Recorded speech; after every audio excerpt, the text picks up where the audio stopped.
আজ সানডে, আজ একটা হিস্ট্রি ক্রিয়েট করতে চললাম।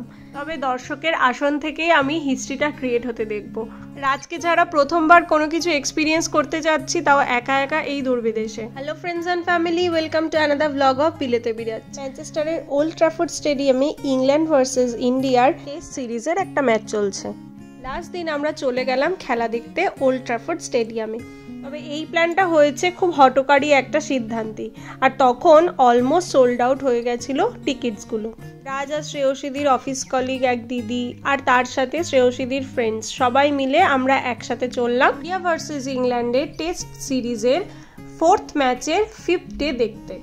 10:30টার মধ্যে আমরা পৌঁছে গেছিলাম স্টেডিয়ামের কাছে। সবাই খুব ডিসকারেজ করেছিল, কারণ ইন্ডিয়ার জেতার চান্স একেবারেই ছিল না। বলেছিল আইদার হারবে বা ড্র হবে। সেসব উপেক্ষা করেই আমরা চললাম খেলা দেখতে। আমাদের আসলে আনন্দ করাটাই উদ্দেশ্য ছিল। স্টেডিয়ামের আগে ঢুকতে ঢুকতেই দেখছি প্রচুর লোক।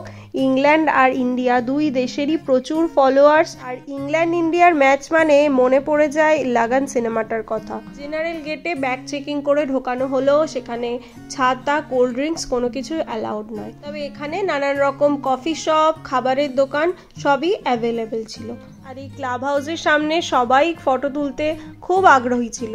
দুই দেশের ক্যাপ্টেনের মাঝে দাঁড়িয়ে ছবি তোলার ইচ্ছা ছিল সকলেরই। দেখুন তো এনাকে চিনতে পারছেন কিনা, ইনি হলেন হর্ষা ভোগলে, আজকের ম্যাচের কমেন্টেটর। আমরা যখন ঢুকছি তখন ইংল্যান্ডের ন্যাশনাল অ্যান্থেম হচ্ছিল, আর তখন সবাই খুব ছোটাছুটি করছিল সিট খুঁজে পাওয়ার জন্য। আগে আমরা পৌঁছে গেলেও শুরুতে ঢোকার সময় একটু ছবি তুলতে গিয়ে আমাদের একটু দেরি হলো। আমাদের সিট ছিল স্ট্যান্ড বিতে। তো প্রথমে এর সিট ছিল, তারপরে অনেকটা হেঁটে গিয়ে স্ট্যান্ড বির সিট ছিল আমাদের। আমরা সবাই একসাথে এলেও আমরা যেহেতু আলাদা আলাদা টিকিট বুক করেছি, তাই সবার সিটই আলাদা আলাদা জায়গায় পড়েছে। প্রথমবার স্টেডিয়াম দেখে আমি প্রচণ্ড এক্সাইটেড ছিলাম। এত ক্রাউড, এত সুন্দর লাগছিল দেখতে। এরকম একটা ইন্টারন্যাশনাল ম্যাচ যেখানে আমাদের দেশ রিপ্রেজেন্ট করছে, আর সেরকম জায়গায় নিজের উপস্থিতিটাও একটা অন্যরকম ভালো লাগা আর অনেক গর্বেরও।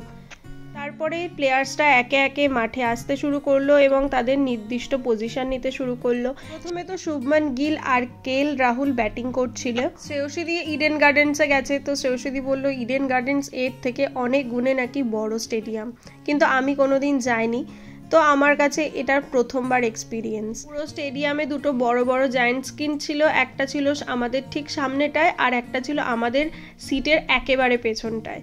তবে রাজকে একটু মিস করছিলাম, ও থাকলে আরও বেশি মজা হতো। আমাদের স্ট্যান্ডের পাশেই ছিল প্লেয়ার্সদের স্ট্যান্ড, আর সেখান থেকেই তারা খেলা দেখছিল। উল্টো দিকের গ্যালারি বরং কম ভরেছিল যতটা আমাদের স্ট্যান্ডটা ভরা ছিল। এড শেরিনের লুক-অ্যালাইক দেখা গিয়েছিল সেদিন স্টেডিয়ামে, তাই সেখানে এড শেরিনের গানও চালু করে দিয়েছিল, কিন্তু তিনি এড শেরিন ছিলেন না। চশমাটা নেই বলে সেদিন একটু অসুবিধা হয়েছিল খেলা দেখতে। তবে এমনিতেও ছোটই দেখতে লাগবে, খুব একটা পরিষ্কার কারোরই নয়।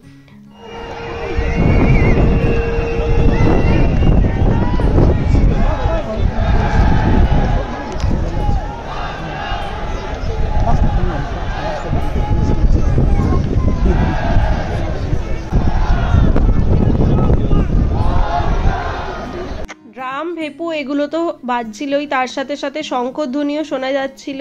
সবাই খুব তারস্বরে চিৎকার করছিল। আর যখন একটা উইকেটের ডিসিশন পেন্ডিং থাকে, তখন যে কি টেনশন আর প্যালপিটেশন হয় সে আর বলে বোঝানো যায় না। তো এই সব উত্তেজনা আর সমস্ত কিছু মিলিয়ে দারুণ একটা এক্সপিরিয়েন্স কিন্তু হয়। আর প্রত্যেকটা মুহূর্তেই একটা ভয়ও থাকে যে এই বুঝি কোনো একটা উইকেট পড়ে গেল। এর পরবর্তী ওয়াশিংটন আর জাডেজার পারফরমেন্সে তো জানাই কথা কি হয়েছে, হিস্ট্রি তৈরি হয়েছে। ম্যাচটা ড্র হলেও আমাদের মনে একটা শান্তি ছিল যে ম্যাচ দেখতে এসে তো হারতে হয়নি, আর দেশের হার মানে সবার কাছে নিজের একটা পরাজয়।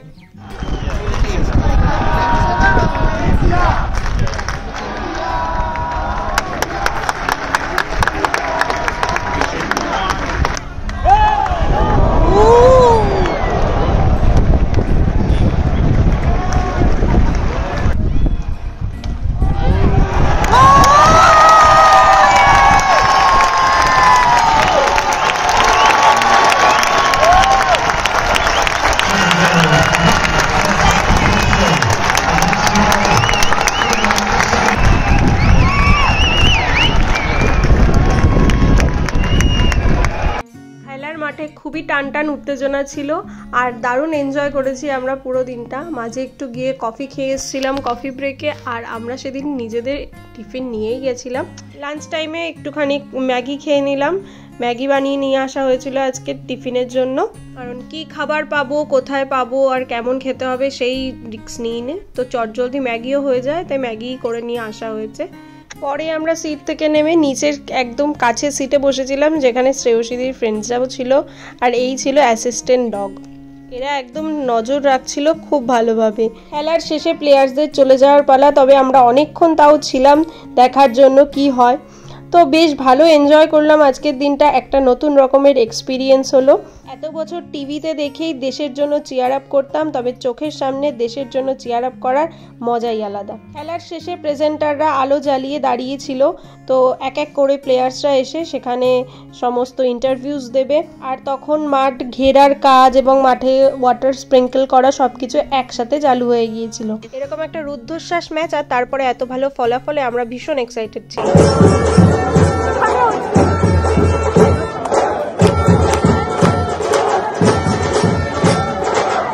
খুব কাছ থেকে শুভমান গিলকে দেখতে পেলাম, আর তখন আমাদের এই গ্যালারি একদম কাছে ছিল, আর তখন প্রেজেন্টেশন আর সমস্ত ইন্টারভিউজ চলছিল।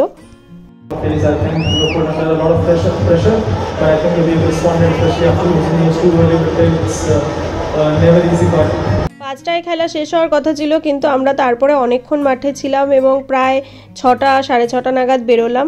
আর আমরা যে সিটে বসেছিলাম সেই স্ট্যান্ডটার নাম ছিল ফারুক ইঞ্জিনিয়ার স্ট্যান্ড। ফেরার পথে আবার আমাদের চটজলদি প্ল্যান হয়ে গেল মুড়ি মাখা খাওয়ার, আর তখন অনেকটা সময় বাকি, আর কোথাও বেরোনোরও নেই। তো ভাবলাম ঠিক আছে, চলো সবাই মিলে একটু মুড়ি মাখা করা যাক আর একটু চা খাওয়া যাক বিকেলে। আর সেই জন্য চলে এলাম সৌমিতাদির বাড়িতে। আমাদের চায়ে পে চর্চা চললো প্রায় 9টা অবধি, তারপরে ফিরে এলাম যে যার বাড়ি। আর এর সাথে আজকের ব্লগটা এখানেই শেষ করছি। দেখা হবে নেক্সট ব্লগে। সবাই সুস্থ থাকবেন, ভালো থাকবেন, সাবধানে থাকবেন। আর আজকের ব্লগটা কেমন লাগলো কমেন্টে অবশ্যই জানাবেন, আর ভালো লাগলে লাইক করবেন। আজ বিদায় নিচ্ছি আমি বিদিশা ম্যানচেস্টার থেকে। Keep watching our blogs, stay tune and thanks for watching. Bye by.